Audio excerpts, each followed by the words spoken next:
আল্লাহ পাক শিরকের গুনাহ ব্যতীত যে কোনো গুনাহ যাকে ইচ্ছা মাফ করতে পারেন।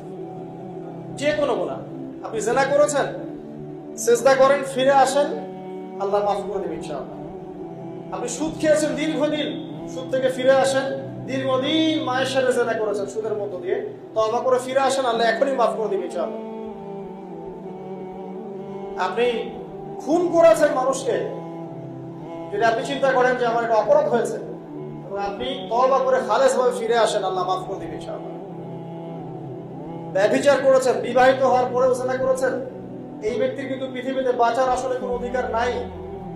তারপরেও যদি সে গোপনে তওবা করে ফিরে আসে রাতের অন্ধকারে, আল্লাহ চাইলে মাফ করে দেবেন ইনশাআল্লাহ। যে কোনো পাপ আল্লাহ পাক যাকে ইচ্ছা মাফ করতে পারেন, শিরক ছাড়া। শিরক যদি তওবা না করে মারা যায়, বেশিরভাগ সম্ভাবনা হচ্ছে সে জাহান্নামে যাবে। আরেকটা